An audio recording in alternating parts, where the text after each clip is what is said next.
Aipa, Nestor! Aldiko, bai. Zema denbora, Bai, ikasle garaiko garaietan. Ordundi, baina, bueno. Hemen abil, esan izun pixka bat, administrazio orokorraren inguruko realitatea ezagutu nahian eta zure iritzia jakin nahiko nuke ere, bai, Oso ongi. Bai? Pues zure esanetara, zu. Hori, jakin nahiko nuke errealitate hori, zuk ezagutzen duzula, nola dago? Begira, orantxe bertan, hortik nator, Foruzaingotik, eta begira, saiatu naiz salaketa euskaraz jartzen, eta ez zegoen euskaldunik. Eta eskatu duan papera ere euskaraz eskatu dut, eta ez omen zegoen. Eta, ara, telefonoa... ez omen zegoen. Ez omen zegoen. Eta telefonora deitu, sargentoa edo zakin hor deitu duen, eta hasi da bilatzen ordenagailuan, eta ezetaz matu non zegoen euskarazko formularioa. Non? Atzerriko hizkuntzetan.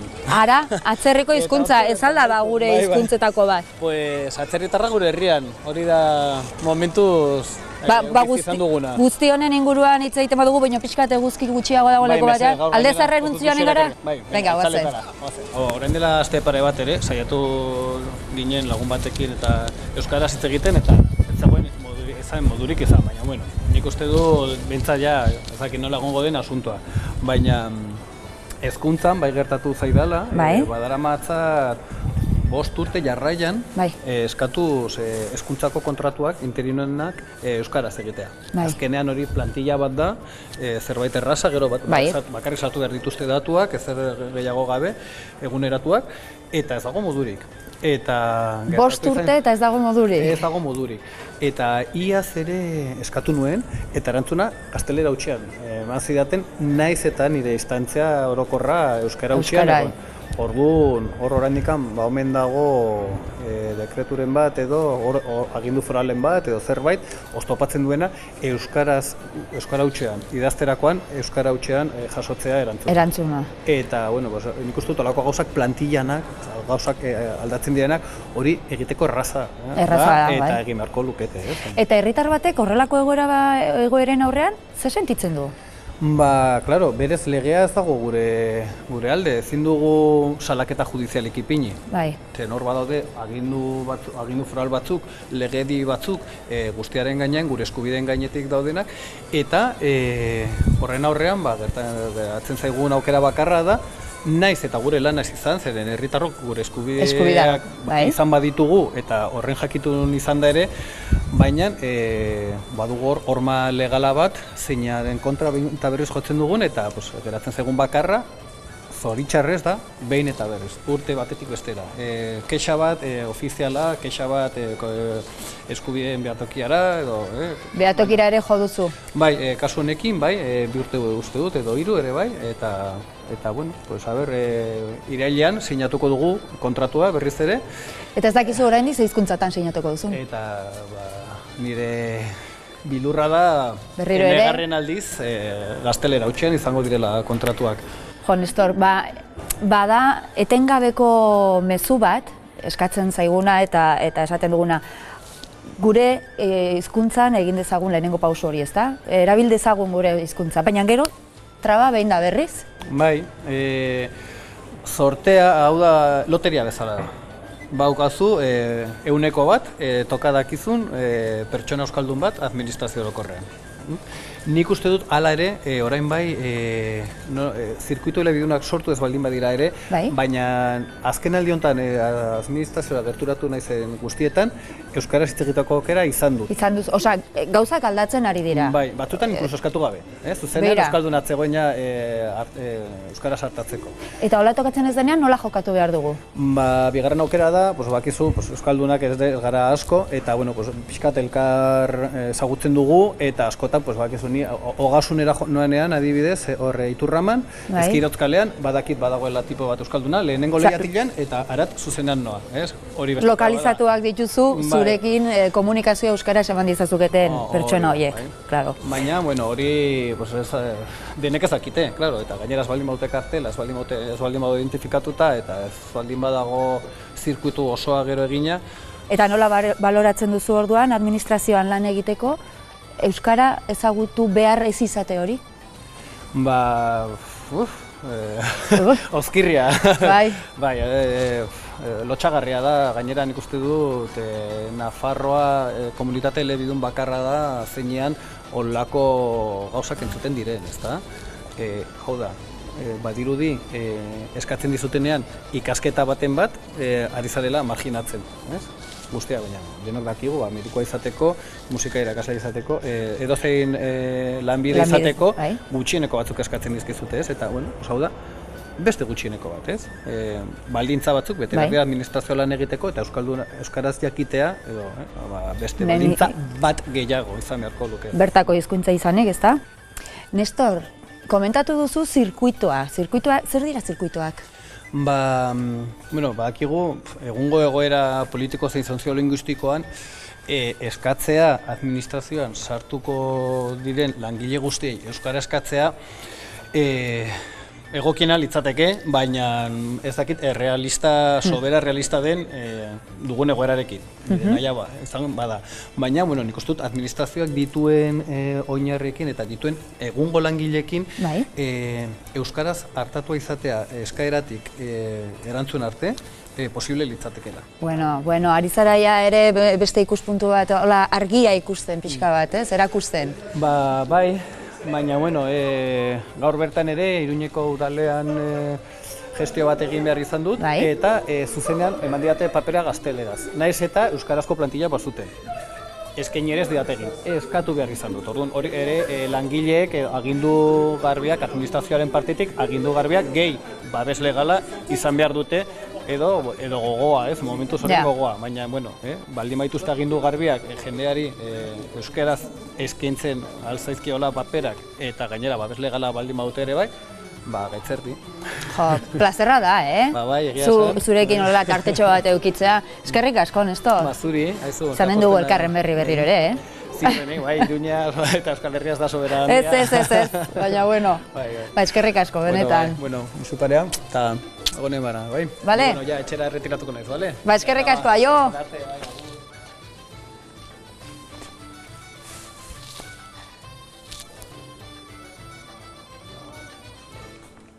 Nestorrek, Nafarroko administrazioarekin izandako bere esperientzia kontatu digu. Guk ere, berak bezala, lehenago edo beranduago arrazoi askorengatik izanen dugu harremana administrazioarekin. Administrazioak mota askotako zerbitzuak eskaintzen dizkigu. Zerbitzu horietako asko konplexuak izaten dira herritarrarentzat. Eta horren ondorioz, konfiantza eta erosotasuna behar dugu administrazioarekiko harremanetan. Konfiantza eraikitzeko lehen mailan hizkuntza dago. Ongi ulertu behar ditugu gauzak eta ongi ulertuak izan nahi dugu edozein gestio egiterako orduan. Osasun alorrean eta justizian bereziki garrantzitsua da hori. Gaizki ulertu ezean, alboko kalte ondorioak egon daitezkelako. Beraz, garrantzitsua da Nafarroko administrazioan euskara zertan den jakitea. Herritarrok euskaraz komunikatzeko dauzkagun aukerak ezagutuko ditugu. Eta hizkuntzaren presentzia areagotzeko hartzen ari diren neurriak ere ezagutuko ditugu. Egoera orokorra primeran ezagutzen duen pertsona batengana joko dugu. Garbine Petriati da hori, hizkuntza eskubideen behatokiko zuzendaria. Eta behatokia den talaiatik egoeraren berri izanen dugu. Zatozte?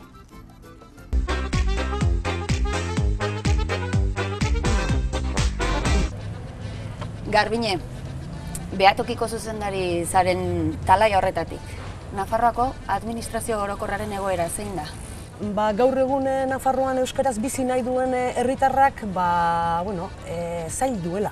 Badituela hainbat oztopo, zoritxarrez, eta oztopo horiei guztiei, nolabait orubea edo joko zelaia edo markoa jartzen dion elementu nagusi bat dago. Eta hori da euskararen legea. Euskararen legeak momentuan aurkitzen zaren lekuaren arabera hankanon jartzen duzun, ezta? Hori da, aitortzen dizkizu eskubideak, hizkuntza eskubideak, ezta? Hizkuntza ofiziala den eremuan ere, ez pentsa, aitortza horrek edo hori lege batean jasotzen den unetik edo jasotzeak bakarrik bermea dakarrenik, alegia euskaraz aritzeko aukera horrek bakarrik bermatzen dizunik, keba? Hori jasotzen da, eta horren arabera jokatu behar duzu, baina gero tokian tokiko plangintza, galagia tokian toki ze neurri hartu behar diren herritarrei eskubideak bermatzeko plangintzak egin behar dira. Bai? Jarri behar dira helburuak eta hartu behar dira neurriak, legeak aitortzen duen eskubide hori bermatzera iristeko. Aipatu dituzu muga, oztopoa, zailtasunak, aukerak eskasak ere aipatu dituzu orduan. Ez daukago... Aukerak badaude. Administrazioa berak ere batzutan txiripaz, ze hor administrazio langileak diren hoiei oso postu gutxitan eskatzen zaie euskara jakitea, batzutan aukera horiek aurkitzen dira administrazioarekin herritarrak dituen harremanetan. Baina borondatezko aukera bada. Baina hori da. Askotan hor lanean ari den langilearen aleginaren ondorioz etortzen dira aukera horiek, ezta? Eta ez, ja, badagoelako sistematizaturik herritarrari harrera egiteko eta bere autuak bermatzeko bide bat edo protokolo bat. Entzuna dugu, portzentai hori dela langilegoaren hezkuntza departamentuak kentzen badugu, 1% ez dela iristen. Horrekin nekez bermatuko ditugu herritarron eskubide horiek. 1% ez da iristen. Eta esaterako badaude departamentuak 0 dena kopuru hori. Osasunean 0 esaterako, ez da? Osasun zerbitzuetan 0,1 horretara ere ez da iritsi, 0,4an edo uste dute dagoela. Karo, kopuru horrekin edo kopuru horiekin eta administrazioak eskaintzen dituen zerbitzuetan elementu nagusienetako bat langileak dira. Hor, herritarraren aurrean jartzen direnak edota barrura begira ere lan horiek aurrera ateratzeko ezinbestekoak diren elementuak dira. Edo elementua da langileak. Horiek ez badakite euskaraz, nola? Bermatuko zaio, nola? Errespetatuko zaio herritarrari berak euskaraz jarduteko egin duen autu hori. Garbine, zure esperientziatik, langile eta herritarren arteko harreman horietako bizipenak nolakoa dira? Behatokiak eskaintzen duen zerbitzu nagusia hain zuzen ere hori da, ezta? Herritarrak, zeraturik ikusi duenean, bortxaturik ikusi duenean, bere euskaraz aritzeko nahi hori, edozein lekutan izan da ere, laguntza eske edo jotzen du behatokira. Eta askotan, guregana jotzen dutenean, ja amorratuta daudelako, enegarrenez pasatu dutelako edo eskatu dutelako, halako inprimaki euskaraz nahi duela eta bermatzen ez zaionean, orduan esaten du, joko dut behatokira, ia, denok bultza eginda lortzen dugun inprimaki hori euskaraz jartzea. Batzutan, asaldaturik ere, esan, behitu, nire herria, eremu euskaldunean dago, esaterako, zenbat urte, dira jada, eremu horretan eta nire herrian hizkuntza edo euskara ofiziala dena. Eta oraindik horrela gaude, eta beste batzutan, pozez ere joan denean eta ahal izan duenean euskaraz aritu, bai administrazioan, bai eta hortik kanpoko, edozein denda edo azalera handiko denda horietarako batea edo joaten denean herritarrak, joan naiz eta askotan oso gauza txikirekin eta pitxarekin konformatzen gara. Orduan, sentipenak nagusiki horiek dira, ezta? Amorrua, mina, gutxiestea, bere gutxietxita sentitzea, ezta? Bertakoa eta berea den hizkuntza horretan aritzeagatik askotan kaltetua ere izan da, eta orduan horrek ja sortu dio amorru gehiago. Hor, mugitzen gara gu pixka bat egunerokoan. Lehentasuna ez dutela kexa izanen, baina asko kexa jartzen dituzte, behatokiaren bidez. Kexa horien erantzuna administrazioaren aldetik, zein da? Horietatik etortzen den erantzuna? Behitu, urrunago joan gabe. Atzo arratsaldean, jaso genuen erantzun bat, herritar batek egiten zuen kexa, ibilgailuari azterketa teknikoa pasatzeko gutuna, etxera bidaltzen den gutuna, gaztelania hutsean bidali ziotela eta kexa jarri zion Espainiako gobernuari. Atzo etorri zen erantzuna. Erantzunan esaten da, Espainiar guztiok ezagutu behar dugun hizkuntza, espainola da. Eta gainera, zuk aipatzen duzun herritar horrek kexa egin du Nafarroako eremu mistuan. Eta hor, administrazioak ez dauka zertan herritar horri euskaraz erantzun. Hortxe, adibide bat. Eta zegin behar dugu herritarrok orduan? Ze bide gelditzen zaigu, ze estrategia egoera hau aldatzeko? Nik oso garbi daukat. Eskubideak, behitu, eginak, edo zein arlotan, ez zizkigu inoiz etorri herritarroi. Borrokatu egin behar izan dira. Eta nik uste dut hemen ere hori tokatzen zaigula, ezta? Goizero etxetik ateratzen garenean, gure hizkuntza eskubideak besapean hartu, eta joaten garen tokira hoiekin joan. Eta gainera,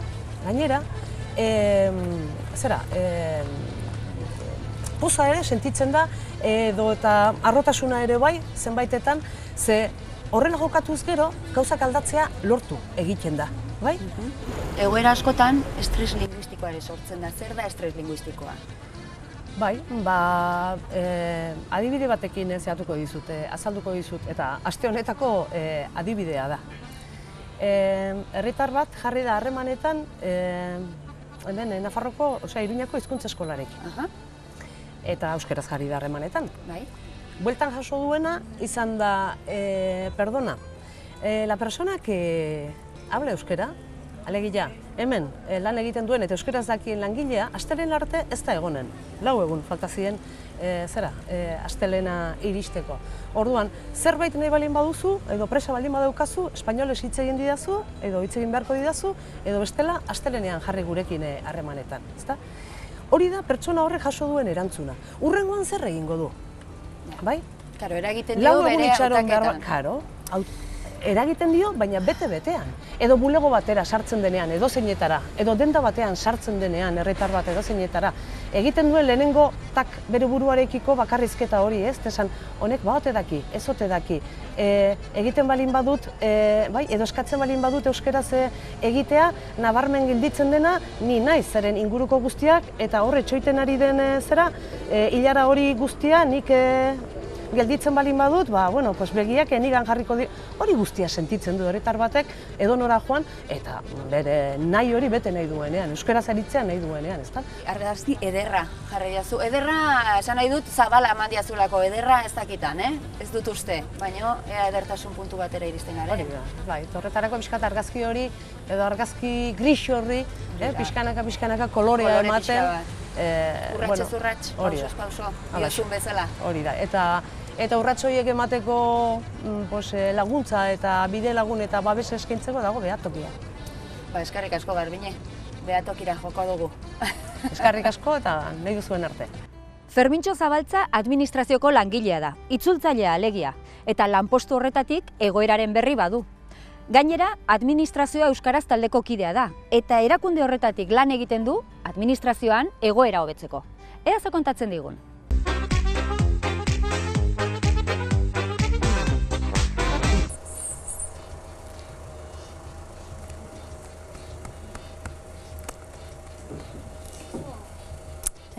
Ai, Fermin!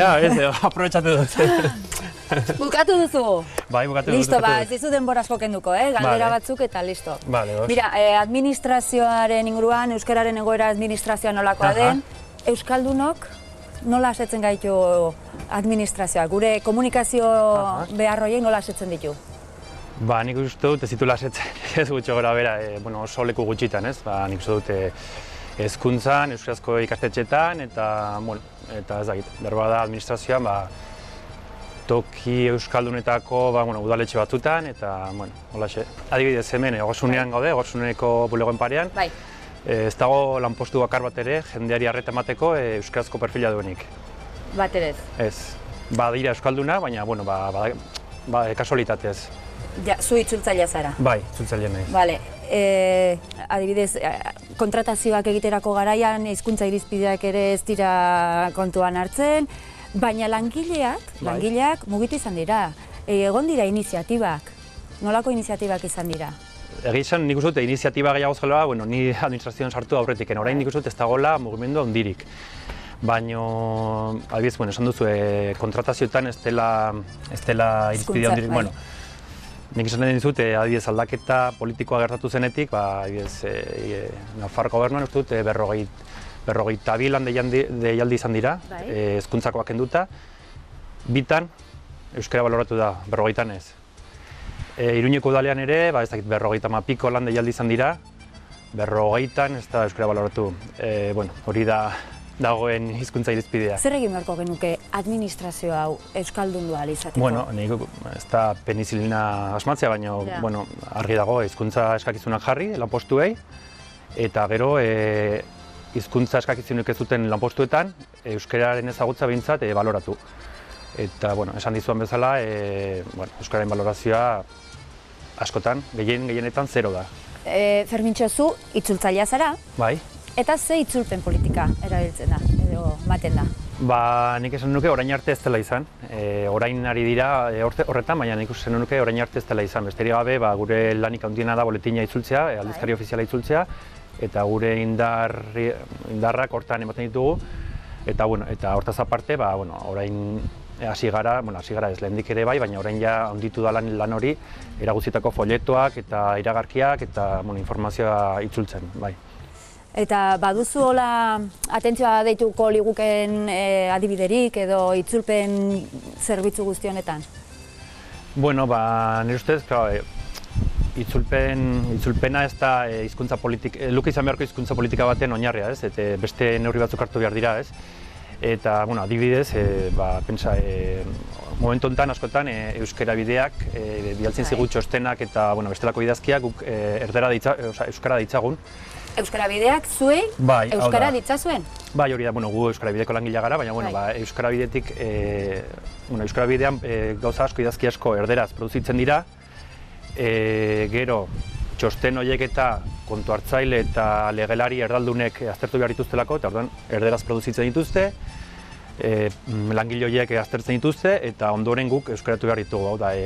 Gauza bat dauden bezala ezin da, ikusten duzunez oso zaila da euskaraz lan egitea. Herritar baten nire ikuspuntutik behintzat, euskara bideak gazteleraz sortzea. Bai, baina hala da. Esan nahi dut, behar beharrezkoa da, hizkuntza eskakizunak jartzea, lanpostuei, eta bestela, hola segituko dugu, ez? Itzulpen politikak bakarrik, adabakiak egin ditu, ez? Ja. Ez dakit erantzun dizadakezun edo ez, beste galdera honi, baina demagun bihar administrazioak nik kontratatzen hauela, eta badakitz itzulpen zerbitzua dagoela, baina nire erabakia dela, nik nire txostenak eta euskaraz egitea. Traba handi bat bihurtuko zinateke segurazki eta esan lizukete erderaz egiten hasteko. Langile euskalduna, besteak bezala sentitzen da, berdin sentitzen da? Ez, hasteko, ezagit lehen esan dugun bezala, ez delako ezin duelako lan euskaraz egin, nahiz eta euskaraz jakin, erdaldunez inguratu hori balin badago eta gainera beste langile erdaldun batzuk aztertu behar badute bere lana eta batetik ezin du euskaraz lan egin. Eta gero bestetik, salatu nahiko nuke, Nafarroko administrazioan euskaldunen kontrako apartheida dagoela. Ez bakarrik, ezin ditugolako zerbitzuak euskaraz jaso eta ezin dugolako euskaraz lan egin, baizik eta zu gaur egun lanpostu bat eskuratzen baduzu eta horretarako nahitazkoa balin bada, euskaraz jakitea da, hizkuntza eskakizunua balin badu, gero debekatu urki duzu betiko beste postu batera pasatzea, ez balin badu euskarazko eskakizunik. Eta, euskarazko eskakizuna duten lanpostuak Nafarroan gaur egun ez dira 100% iristen, hezkuntza kenduta. Baina zuk ere badokazu gaztelera? Jakina, badakigu, bi hizkuntza dakizkigu hori argi dago, baina hori da UPNek 2009 urtean egindako, sartutako aldaketa bat, eta Nafarroko gobernuak ez du aldatu, uste du saiakeraren bat egin duela, baina legelariek esan diote ezin dela, ala behar duela, baina 2009ko kontua da, ez da beti hala izan, erabat injustua da. Eta, guk kezkaz ikusten dugu, ez Nafarroko gobernuak, ez alderdi politikoek eta ez da sindikatuek ere iduridu ez dutela hori bertan bera uzteko ambiziorik edo, eta hori apartheid bada, bukatu beharrekoa. Eta, adibidez, uste 2009 urtetik 2015 urtera, UPNek ingleseko proba sartu zuen A eta B mailako posizioetan, sistematikoki. Jende asko lortu zuen bere postua inglesari esker.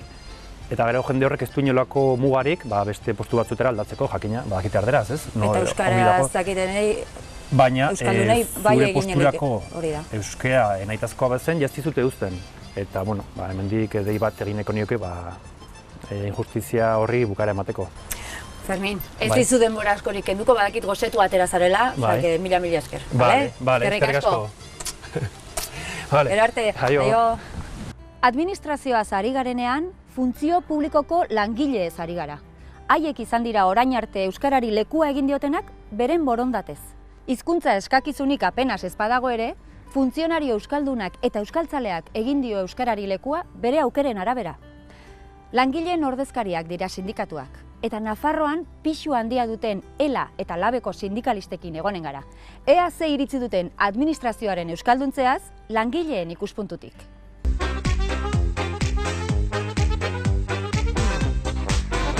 Isabel, administrazio orokorra kontuan hartuta, zein da euskararen egoera, zein da euskararen errealitatea? Bueno, kenduta osasunbidea eta kenduta irakaskuntza bere eredukoarekin, erro administrazioan euskara ez da bat ere kontatzen sartzeko. Orduan egoera da nahiko kaskarra momentu hontan. Eta azken 20 urte hauetan ez da ezer egin. Osasunbidea eta hezkuntza kenduta ez dago deus ere? Ez dago deus ere. Erro administrazioan euskaldun bakarrak ditugu itzultzaileak eta protokoloren barruan kazetari bat, besterik ez. Eta legearen zatiketak ze eragin dauka? Osasunbidea eta irakaskuntzan badu bere eragina. Baina erro administrazioan ez du inongo iraginik, zergatik. Sartzeko administrazioan egiten dira oposaketak, ez dira lehiaketak egiten. Orduan, meritoak ez dira kontatzen eta oposizio batean euskaraz da sartzen. Orduan ez du inongo eraginik. Eta guzti honetan arduradun politikoek ze paper jokatzen dute? Bueno, pues azken urte hauetan izan ditugun gobernoekin, pues euskarazen azken mamu gorria, ez? Eta egiten batez ere eginda oztopa jarri. Oztopa jarri ikasteko, baimenak ez eman, dirua ez eman, eta gobernu honekin segertatzen da, pues ematen du beste jarrera bat duela gobernu honek, baina gero ikusten baldin baduzu praktikan segertatzen den, partidak euskara ikasteko ez dira handitu. Irakasleak ez dira zirenak, gehiago ez dago, arazoak daude kursioetara joateko, orduan, bai jarrera edo teorikoki jarrera aldatu da, baina praktikan ez da ikusten. Lehen komentatu didazu, zegoela euskararen jarrera aldeko jarrera zeukan jende multzo, langile multzo polita. Zer egin du talde horrek, jende horrek urte hauetan? Pues, gauza ezberdinak egin dira, adibidez, maietan, mai batean lan egiten baldin baduzu, euskara bidean egiten ziren egutegi batzuk, eta alde batean ziren egutegia eta beste aldean jartzen zen nireken euskeraz, o hemen euskeraz ere bai, edo alako gauza, maietan jarri. Eta gero txapak, ni euskalduna eta alako gauzak. Eta gero, hasi ziren garai batean, adibidez, informeak eta alako paperak euskeraz egiten. Orduan, horrek sortu du, segunetan on, ez dakit arazoren bat edo, zergatik, igual informe bat zen, igual nagusiaren txat, eta nagusia zen euskalduna. Orduan, hasi jendea alde batetik egiten eta bestea jefeak kejatzen, ez? Eta eramaten paper, edozein papera itzultzaileen gana eta halako gauzak. Baina bai, eta gero saiatu ikasten, hori bai. Jendea saiatu da. Bai, jendea saiatu da ikasten, eta batzutan lortu du baimena eta beste batzutan ez, baina saiatu, jendea saiatzen da. Bidean jarri da. Jende hori mugitu da, egon da, hor... Bai, batzutan erdi izkutuan, garai baten oso egoera gogorrean ginen. Eta, baina jendea... Kontzientzia hori badago. Bai, bada. Batez ere, jendearekin oso hurbil egiten baldin baduzu lana, kontzientzia handiago duzu. Eta, klaro, kasi egunero tokatzen bazaizu, orduan, klaro, kontzientzia asko handiagoa da. Eta gero, beste kontu bat, Isabel, zirkuitoa konponbide bat lirateke? Momentu hontan bai, zergatik. Osea, ez gaude egoera normalizatu batean. Orduan, normalizatu arte, garatu behar ditugu jendearen eskubideak. Orduan, lehendabiziko pausoa izanen zen hori, zirkuito departamentu guztietan, egin zerrenda, berze tramiteak egiten diren, edo jendea zergatik joan behar den departamentu hortara zer egitera, orduan zerrendatu, eta jarri, jendea pauso guztietan, jende euskalduna, eta jendea dago pres, oso pres hori egiteko. Eta ze falta da orduan? Erabaki politikoa. Erabaki politikoa, besterik ez. Eskerrik asko, Isabel. Eskerrik asko, eta espero dut gauzako hobetze aldera pausoak ematen jarraituko dugula. Eskerrik asko. Aio.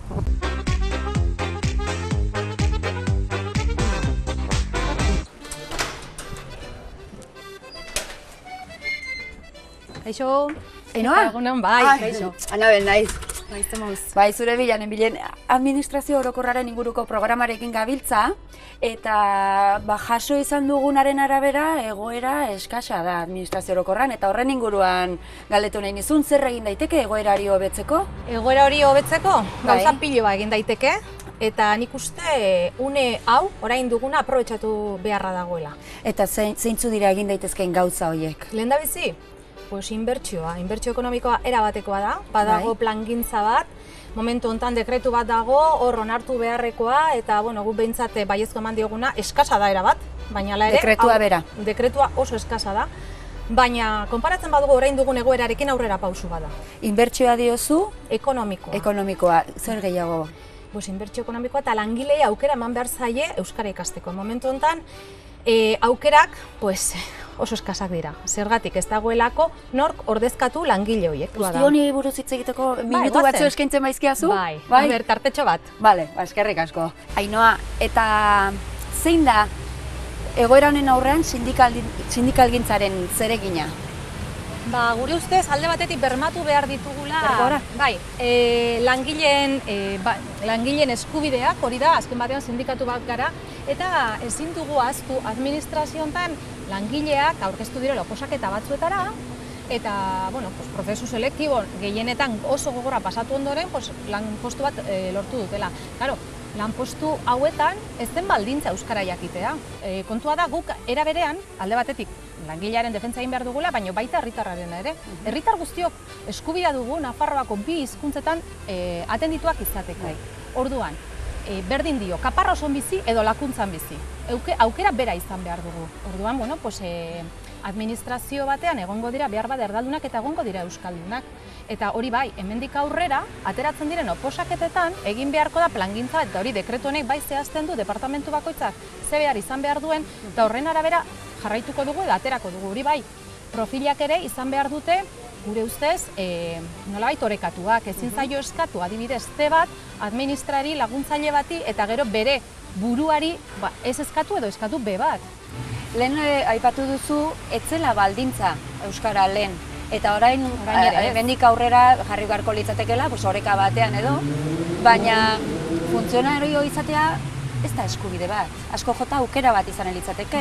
Eta askotan erabiltzen da argudio hori herritarren hizkuntza eskubideak zapaltzeko. Nik esan nahi nuen azan, langile batzu sartu direla baldintza batzuetan. Orain, hemendik aurrera jarri beharko dena da, plangintza bat eta departamentuetan baldintza jarri euskara jakin behar dela. Eta gero, barruan dagoen langileari da asko dira dakitenak eta asko dira ikasiko luketenak, kontua da gaur egun ez dagoela mediorik edo ez du jartzen gobernuak beharrezko medio guztiak langile horiek ordezkatzeko. Foruzainen kasua nire ustez nahiko negargarria da. Ia 1.100 langile daude foruzaingoan eta pasaden ikasturtean 20 eskatu zuten euskara ikasteko. Eta 10 ezetza eman zitzaion. Nafar gobernuak manejatzen dituen datuak inapen bidez esanez, hainbatek eskatu du, hainbati esan zaio ezetz eta hainbati baietz, ez da erreala. Ze datu bat ez da iristen inapera. Eta datu hori da, zentroan bertan ja behin jakinda ez dituztela ordezkatuko eta ezetza izango dela, ez dut eskatzen.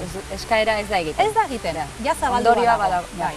Ba, mila esker. Eskerrik asko zure denbora honengatik. Ez dizut denbora gehiago kenduko, lagunduko dizut. Bale ba, gero arte, agur. Ezagutu dugun errealitate hau eraldatzeko lanean ari da Nafarroako gobernua dekretu berri baten bitartez. Dekretu hori oraindik ez dago indarrean. Azken urratsak eman behar ditu.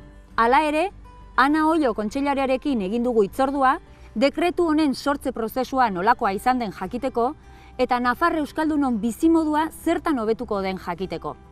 Anak Nafarroako jauregian hartuko gaitu. Enaiz sekula jauregian izan eta irrikitaz nago ezagutzeko.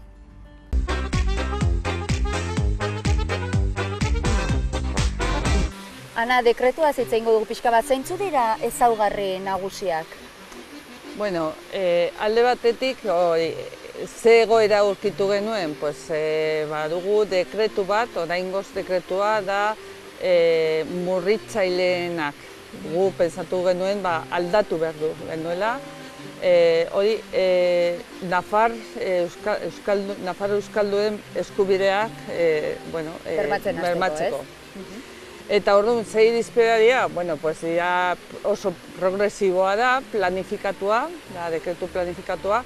Euskararen lege barruan egon behar dela, azkenean hor dago Euskararen legea, eta hori, hau da, marko juridikoa, gu sartu behar dugu marko juridiko horretan, baina horren barruan planifikazioa, departamentu bakoitza egin behar du urte betean planifikazio bat, zertarako Nafar euskaldunak, 90.000 euskaldunak Nafarrak, bere eskubideak, administrazioa bere eskubideak bermatzeko eta bere harrera egiteko. Zuk esan duzu, 2 urte eman dituzu hau garatzen eta aipatu duzu gero sail bakoitzak bere plangintza egin behar duela, ezta? Baina ordurako legealdea bukatu da. Zenbat denbora behar dugu dekretu bat martxan jartzeko? Egia zanez, guri gustatuko litzaiguke azkarrago egitea, ez? Baina dekretuaren epea oso, pausu asko eman behar dugu. Alde batetik parte-hartzaileen prozesua. Dekretu hau oso parte-hartzailea da, ez? Egin genuen gobernu irekiaren web orrialdean, aportazio batzuk jaso genuen, eta onartu genuen, 180 iaia egindako aportazioan. Baina gero, pasatu behar da, zenbait organoetan, bere ikuspegitik eta bere konsensua sortzeko alde batetik. Sindikaletan ere, dekretuak artikulu batzuk funtzio publikoaren lotuta daude, artikulu batzuk, orduan bai sindikalak edo erakunde sindikalak ikusi behar dute eta saiatu behar dugu konsensua hori lortzea, ez dugu konsensu hori lortu, baina gu saiatu genuen. Eta gero, zegoela entitate lokalekin ere, udalekin hori landu behar genuen, azkenean hor ere dekretuaren barruan badagoela irizpide batzuk hori udalarekin lotuta daudela. Eta, egia esanez, hainbeste batzordeak eta hainbeste jendearekin landu behar genuen, egia esanez, guri gustatuko litzaidake lehenago ateatzea, baina egia esanez 2 urte badamagu lan horretan. Hizkuntza eskakizunen kopurua oso txikia da. Eta zaila egiten da ulertzea, nola egon daiteken jendea aldaketa horren kontra, ez? Batez ere datua ikusten duzunean, ez? Datua dira, 90.000 Nafarrak euskalduna dira, eta orain administrazioetan 16.000 funtzionariotik 160 langile elebidunaz. Baina dekretua gizarteari begiratu behar dugu, eta Nafar euskaldunei begiratu behar dugu.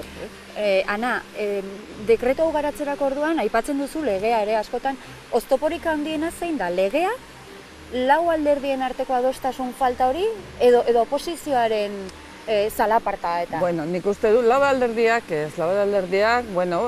bakoitza ez da bere haien dekretuak, hori garbu dugu, ez da guren dekretua ere.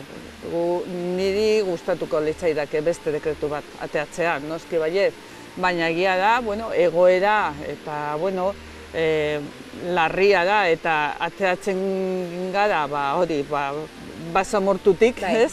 Eta pausoa gu pentsatzen dugu hori progresibo izan behar dela.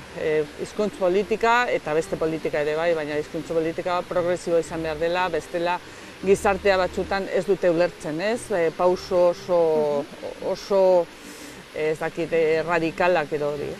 Baina oztopoa, alde batetik Euskararen legea, marko nik uste superatuta dagoela, eta marko hori Euskararen legea sartzea ja dekretua zaila da, ez? Eta gero bestaldetik egia da, etorri ginenetik hori politika murritzaileena. Azken dekretua, UPN-eko azken dekretua da murritzaileena. UPN berez egin zuen 1985ean Miguel Santen konseilora onartu zuen dekretu bat askoz ere zabalagoa, orain aurkeztu genuena, baina egia da, urte pasa ondoren UPN eta oposizioa Euskararen mundura urruntzen adira, ez? Urrunda. Eta egia da, hortik ere, egoera oso larria izan da, ez? Eta gero, nik uste dut, batzuk oposizioak erabiltzen dute euskara arma arrojadiza bezala, ez? Eta hori ezinezkoa da, baina egia da, debate politikoetan, eztabaida politikoetan horrela dago. Ana, demagun ja onartu dela dekretua, momentu horretan gaude, zertan aldatuko da Nafarra Euskaldunon bizimodua? Egia da, orain departamentoa hasi gara planifikazio hori egiten, ez dago hori onartu arte ez dugu geldituta, ez gara geldituta, baizik eta onartu, pentsatzen dugu lan egitea, azten lan egitea, eta batez ere, zer aldatuko duen? Gu saiatuko gara Euskaldun, Nafarra Euskaldune zerbitzua bere hizkuntzetan, bai euskeraz, bai gaztelaniaz, gutxienez probestetzea edo ematea, ez? Dekretuak zer nolako babesa izanen du, babes juridikoa, administrazioan adibidez, zirkuituak martxan jarri alizateko. Gure administrazioa... Hori akordioan ere jasotzen zen. Noski, hor ere planifikazioa, departamentuko plangintzan sartu behar dugu, zirkuito elebidunak. Ze babesa, dekretua derrigorrezkoa da gure politikarentzat, gure gobernuarentzat. Eta gero hor dago gomendioak edo irizpideak udalarentzat. Baina gure departamentuentzat, derrigorrezkoa da. Hori nahiko adau sendoa da. Eskerrik asko, gauza dena berme guzti horiek jasotzen ditugu. Eskerrik asko zuri.